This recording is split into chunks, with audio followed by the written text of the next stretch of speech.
नमस्कार, मी रोशन बत्ते आपलं सर्वांचं स्वागत करतो आहे क्रांतिकारी लेखनी न्यूजमध्ये।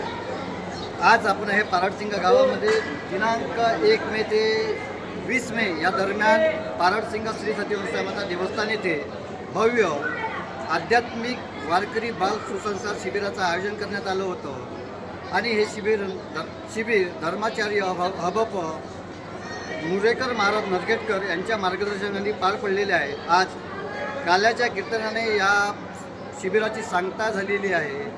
हरिभक्त परायण वैभव महाराज तिधारे यांच्या काल्याच्या कीर्तनाने या शिबिराची सांगता झालेली आहे आणि या शिबिरामध्ये बालगोपालापासून ते तरुण वर्गसुद्धा सहभागी झालेले होते। मोठ्या प्रमाणात वारकरी मुलांनी याच्यामध्ये सहभाग घेतलेला होता आणि या शिबिरातून ते काही गायक होतील, काही महाराज होतील, काही कीर्तनकार होतील अशी अपेक्षा महाराजांनी यावेळेस व्यक्त केलेली आहे। आणि अशा शिबिरामध्ये वारंवार नेहमी पुढाकार घेऊन आईवडिलांनी अशा शिबिरात वारकरी शिबिरात पाठवावं, जेणेकरून त्यांचा बाल्य जो आहे तो एक अतिशय चांगला नागरिक, सुजाण नागरिक म्हणून या भूमीमध्ये वावरेल अशीच अपेक्षा क्रांतिकारी लेखनी न्यूजकडून आहे। आणि या शिबिराची ज्या घडामोडी ज्या होत्या त्या क्रांतिकारी लेखनी न्यूजने नेहमीच यूट्यूबवर दाखवलेल्या आहे। कृपया ही बातमी आवडल्यास यूट्यूबवर जाऊन क्रांतिकारी लेखनी न्यूजला सर्च करा, सबस्क्राईब करा, शेअर करा, लाईक करा आणि पाहत राहा फक्त आणि फक्त क्रांतिकारी लेखनी न्यूज। मी रोशन बत्ते, क्रांतिकारी लेखनी न्यूज, पारडसिंगा।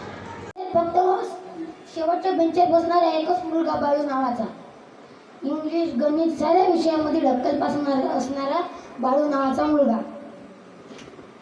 त्या बाळू नावाच्या मुलाला श्री सत्यवती मातामधला सप्ताह चालू झाला का तिथे त्या ऐकून हरिपाठाला यायचा, माऊली महाराज यांच्या शिबिरात यायचा आणि त्यामुळे त्याला त्याचं उत्तर माहीत होतं।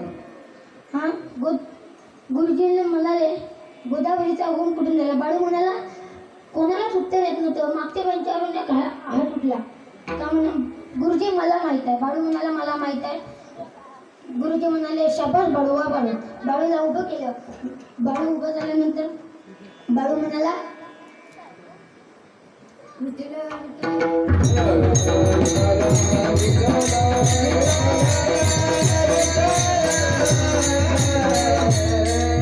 गोदावरी या गंगेचा उगम नाशिक जिल्ह्यातील त्र्यंबकेश्वर तालुक्याला लागलेलं असलेलं ब्रह्मगिरी नावाचा पर्वत, या ब्रह्मगिरी नावाच्या पर्वतावरून गोदावरी गंगेचा उगम झाला असं बाळूने म्हटलं। गुरुजी म्हणाले वा बाळू, क्या बात आहे, शाबास बाळू। गुरुजी म्हणाले पुढं कुठे गेली?